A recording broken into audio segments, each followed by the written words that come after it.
¿Existe la filosofía latinoamericana?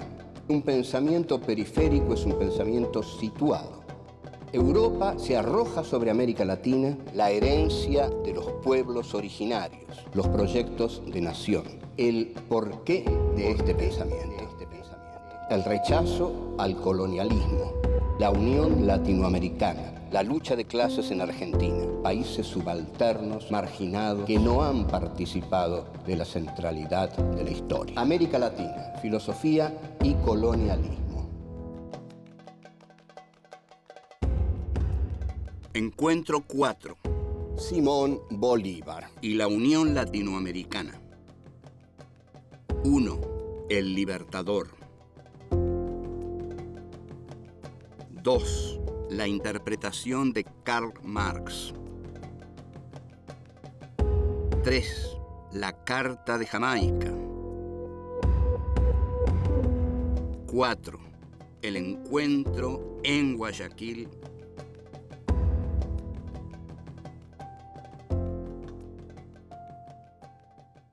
Esta es la cuarta entrega de Filosofía aquí y ahora. También esta es la cuarta entrega, el cuarto ciclo de Filosofía aquí y ahora. Todos estamos muy contentos de haber llegado hasta acá y pensamos llegar mucho más lejos. Nadie nos puede negar el optimismo.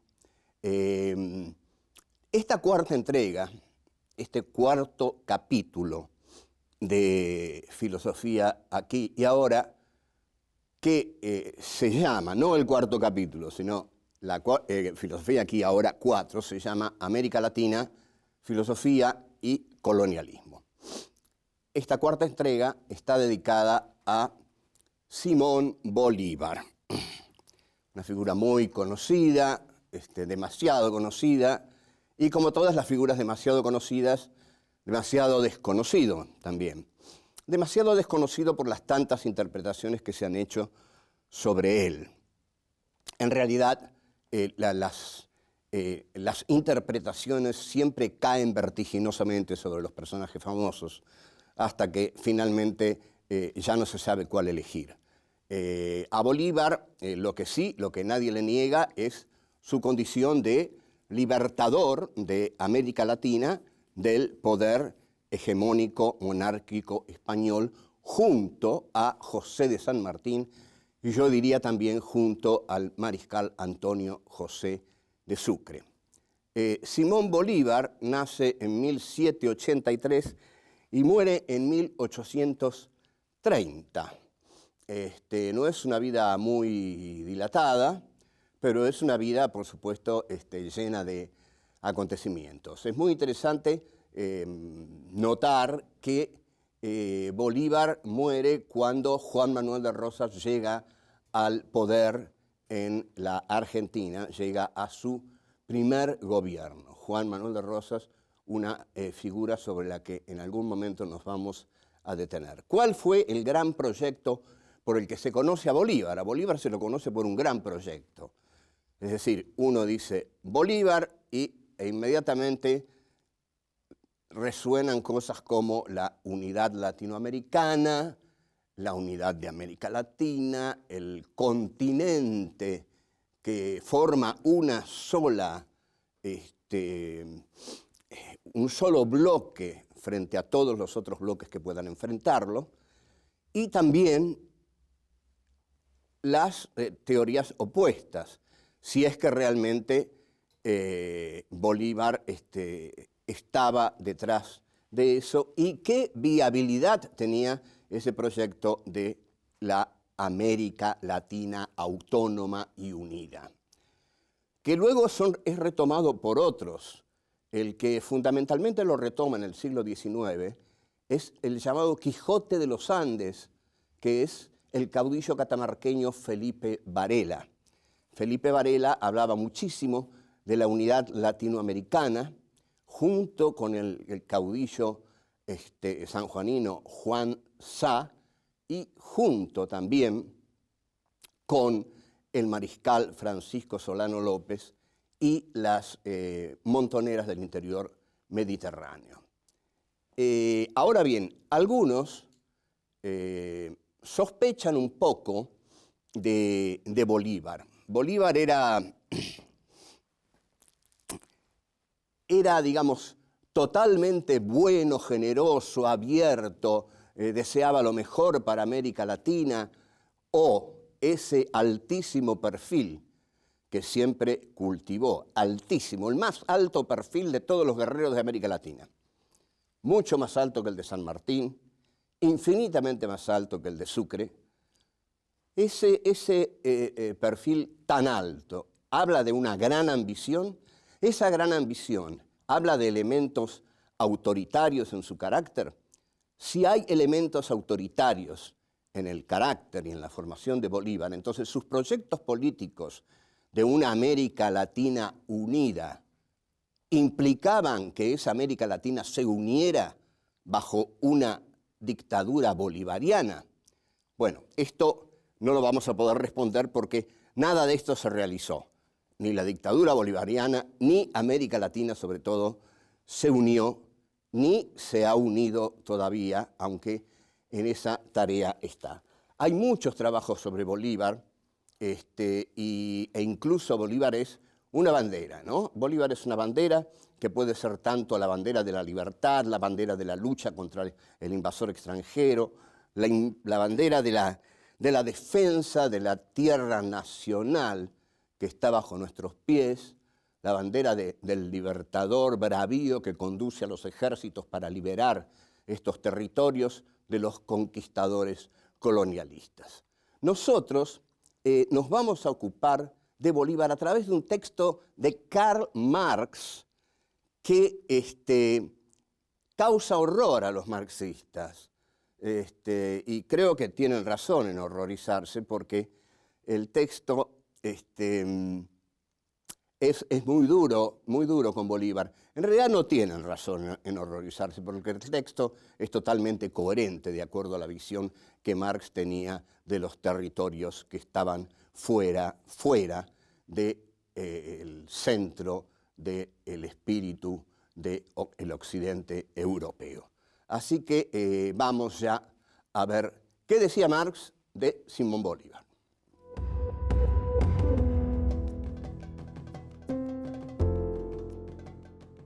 El texto de Marx, que ahora vamos a ver, fue un texto muy poco conocido porque recién se lo conoce en 1934. Se lo conoce en la Unión Soviética. Los textos de Marx y Engels sobre el problema colonial no son los más afortunados de su obra. Creo que vale la pena recordar que Engels aplaudió la conquista norteamericana en México, justamente porque la idea era que los norteamericanos iban a llevar relaciones de producción más modernas a México, de las cuales iba a surgir un proletariado vigoroso, industrial y revolucionario. En tanto que de la pereza mexicana, así lo dice Marx y Engels, no iba a surgir nada. Ahora bien, esto se extiende también a Bolívar y Marx no le ahorra nada, le dice que es un canalla, que es un cobarde, que no hubo nada peor que él en la historia, que fue brutal, que fue miserable, pero aparte de estos adjetivos que pudo haber evitado, Marx se lanza a contar la historia de Bolívar. Muchos marxistas nos van a decir, atención, Marx estaba mal documentado, no hay que tomar en serio ese trabajo porque estaba mal documentado. Si bien se documentó en el British Museum, donde también se documentó para el Capital, para el Bolívar estaba mal documentado. Esto es un disparate porque es una estupidez decir que Marx era un hombre capaz de documentarse mal, más bien que conocía su trabajo y sabía cómo debía documentarse un escritor, un historiador y un filósofo cuando abordaba un tema. Bien, entonces, comienza a hacer una historia de Bolívar que lo deja mal parado en todas las circunstancias. Dice, no adhiere a la revolución que estalla en Caracas. Viaja a Londres a comprar armas, viaja a Londres también a, a gestionar distintos negocios. La relación Bolívar-Inglaterra es constantemente puesta de manifiesto por Marx. Y lo peor que señala Marx, que además es absolutamente cierto, nadie lo deja de señalar, es que Bolívar tiene conflictos con el general Miranda, nada menos que Francisco Miranda, a quien Bolívar traiciona y entrega. Bueno, es que Bolívar se estaba abriendo paso él para protagonizar la revolución latinoamericana. Y no quería que viniera Miranda a birlarle ese privilegio y ese puesto. Entonces, se convierte en un jefe militar. Uno más, nunca se sabe, pero nunca puede ser Bolívar uno más. Se transforma en un personaje muy importante en Venezuela, de una enorme personalidad, y comienza a llevar adelante campañas muy exitosas contra los españoles, acompañado siempre por Antonio José de Sucre, que era un estratega militar genial. Así es como Bolívar entra en Caracas en agosto de 1813, 3 años después de la Revolución de Mayo en la Argentina. Y directamente se proclama libertador de las provincias occidentales de Venezuela. Y también, esto se lo reprocha a Marx, que digamos que entra en Venezuela y se declara inmediatamente dictador de Venezuela. Marx describe la entrada de Bolívar en Venezuela como una entrada apoteósica y, bueno, la imagina como la entrada de un Napoleón. Creo que Marx ve en Bolívar a un Napoleón Le Petit que lo fastidia mucho y que él le va a bajar los humos a ese general al que tanto se intenta engrandecer. La que da Marx es, sin embargo, por supuesto, una visión eurocéntrica de un general festivo, porque describe a las tropas de Bolívar y al mismo Bolívar como muy entregados, digamos, a los festejos y a la alegría y a lo dionisíaco y a la embriaguez de los éxitos que se van logrando. Y esto es cierto, una mirada muy de un europeo sobre el continente americano, que para los europeos siempre fue un continente lleno de vida, lleno de sangre, lleno de alcoholismo, lleno de desbordes, hasta que el que hace, digamos, el gran negocio con esto, y espero que nadie se ofenda, es Gabriel García Márquez, cuando escribe 100 años de soledad e inventa el realismo mágico. ¿Qué es lo que los europeos quieren? ¿Qué quieren los europeos de América Latina? Bueno, que los cerdos vuelen. Por supuesto, les encanta eso. Entonces, el realismo mágico se impone durante años y años y años, y los europeos compran eso. Después empiezan a comprar dictaduras, desaparecidos, y todavía están en eso. ¿Por qué? Porque Europa todavía sigue considerando que ella es la racionalidad y América Latina es el desorden, la pasión, lo turbulento.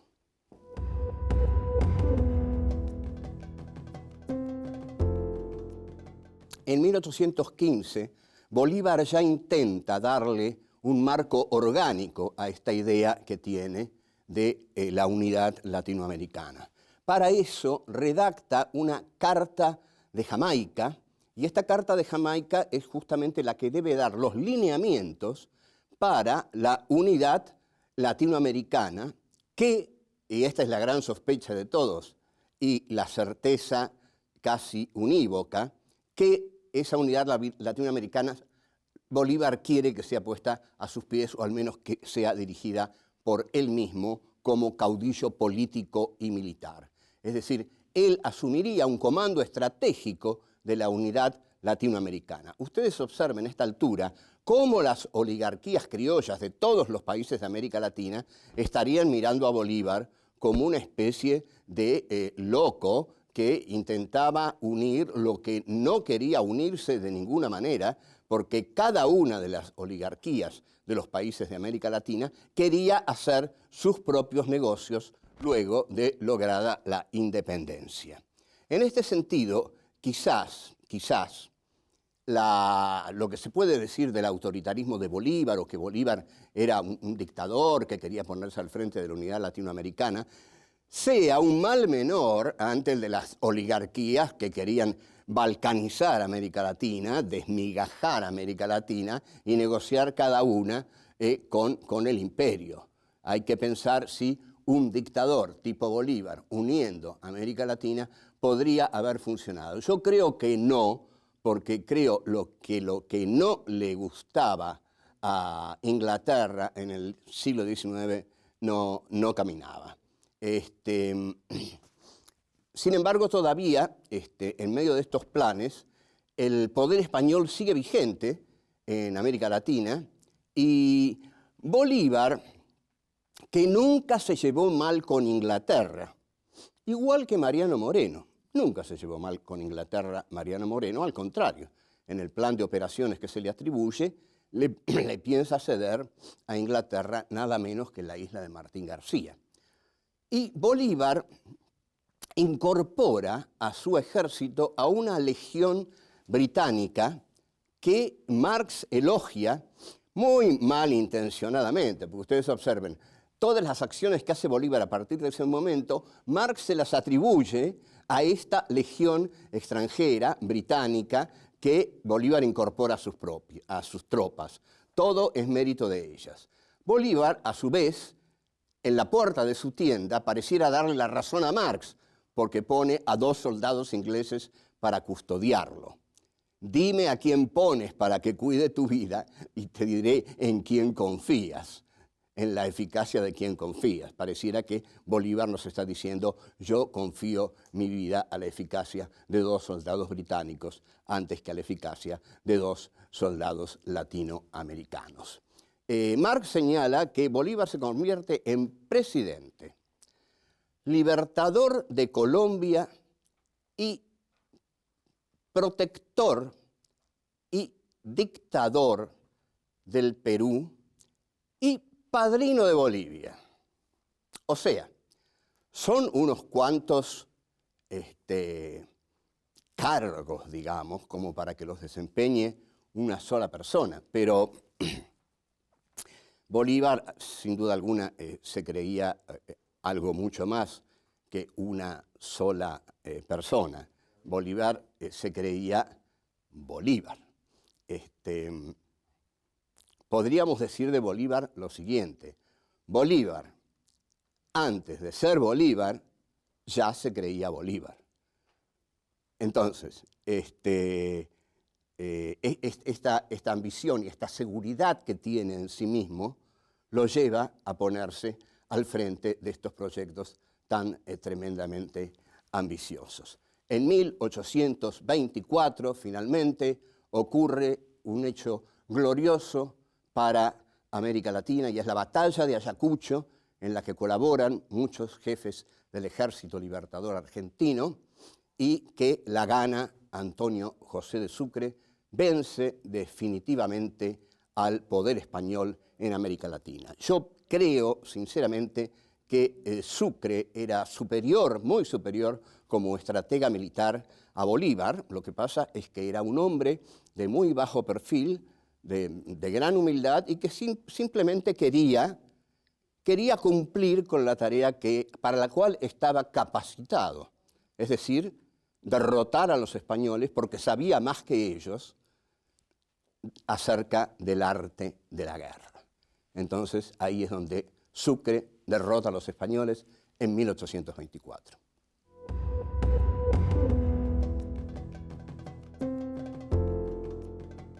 El 26 de julio de 1822 hay un encuentro que es el encuentro de los encuentros del siglo XIX. Hay varios encuentros que han, digamos, pasado a la historia. No todos los encuentros pasan a la historia, digamos.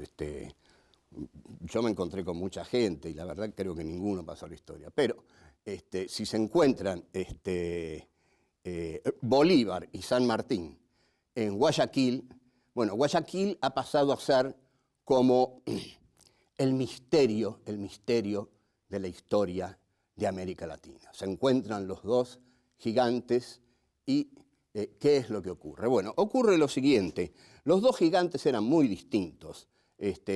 San Martín tenía una estatura apreciable, Bolívar era más bien tirando abajo, y la ambición de Bolívar iba mucho más allá que la liberación del monopolio español sobre América Latina.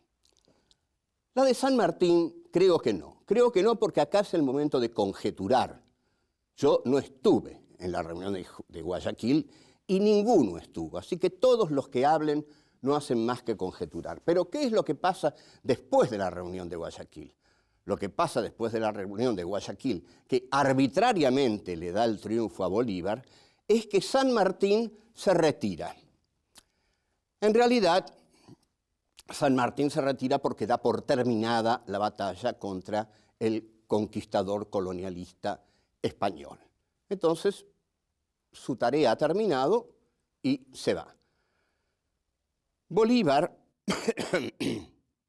seguramente le habrá contado en esa entrevista a San Martín los planes de la América Latina unida, los planes de unificar todo el territorio latinoamericano, seguramente le habrá dicho bajo mi conducción, o en todo caso le habrá propuesto compartir la conducción, cosa que a San Martín le habrá importado un pito porque San Martín no tenía ambiciones de gobierno, era un militar estrictamente, un estricto militar que vino a realizar una tarea militar y la realizó brillantemente y se va. Bolívar se queda y el encuentro de Guayaquil, entonces, creo que sería el siguiente. San Martín le habrá dicho a Bolívar que él no creía que sería posible, ni siquiera conveniente, ese proyecto de una unidad latinoamericana. Se lo habrá dicho porque veía que el único capaz de llevarla a cabo era Simón Bolívar. Y si el único capaz de llevarla a cabo era Simón Bolívar, el único capaz de ponerse al frente de la empresa era Simón Bolívar. En consecuencia, San Martín se va a su retiro europeo y el ejército libertador retorna y Bolívar continúa con sus emprendimientos geopolíticos, digamos. San Martín, al contrario de Lavalle, que somete al ejército libertador como policía interna dentro de la política nacional argentina, al utilizar nada menos que al ejército libertador para derrocar a Dorrego y fusilarlo, Lavalle es el San Martín que San Martín no quiso ser. Lavalle es el San Martín que San Martín se negó a ser. Un militar no es un policía, le habrá dicho San Martín. Mi tarea como militar fue echar de América Latina al Imperio Español. No tengo nada más que hacer aquí y jamás desenvainaré mi espada en luchas fratricidas. Sin embargo, ojo, desenvainó su espada otra vez. ¿Cuándo? Insólito hecho. Cuando Juan Manuel de Rosas, en la batalla de la Vuelta de Obligado, sorprende a los ingleses ofreciéndoles una resistencia denodada y ejemplarmente patriótica, San Martín le envía al restaurador de las leyes el sable que me acompañó durante toda la conquista de los Andes contra los españoles. Entonces, qué actitud excepcional esta de San Martín, ¿no? Qué reconocimiento enorme hacia Rosas. Otra vez la teoría de que San Martín estaba mal informado, etc. No, San Martín no estaba mal informado. Le mandó el sable a Rosas porque vio en Rosas, en 1840 y pico, avanzados, una nueva figuración, encarnación de la lucha libertaria que él había llevado en sus años jóvenes. En cuanto a Bolívar, siguió desarrollando sus buenas relaciones con Inglaterra, sobre todo a través de tratados de comercio. Ahora, la idea de la unidad de América Latina no se llevó a cabo nunca, muy sencillamente por la siguiente razón.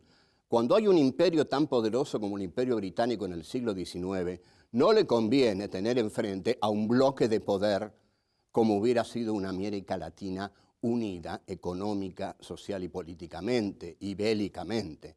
En consecuencia, Inglaterra, apoyada en las oligarquías locales, desmembró América Latina. Esa unidad está siendo hoy retomada, pero también con enormes luchas internas, porque el llamado populismo latinoamericano, y tan denostado por todos los civilizados del neoliberalismo, está visto como una nueva restauración de la unidad de América Latina que será cercenada por el poder de turno, o al menos eso se intentará. ¿Qué viabilidad tenía ese proyecto de la América Latina autónoma y unida?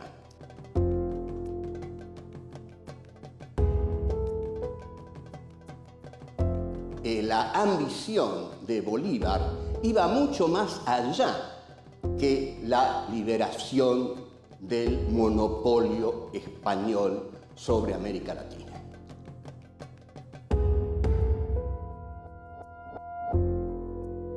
Bolívar quiere que sea puesta a sus pies, o al menos que sea dirigida por él mismo como caudillo político y militar.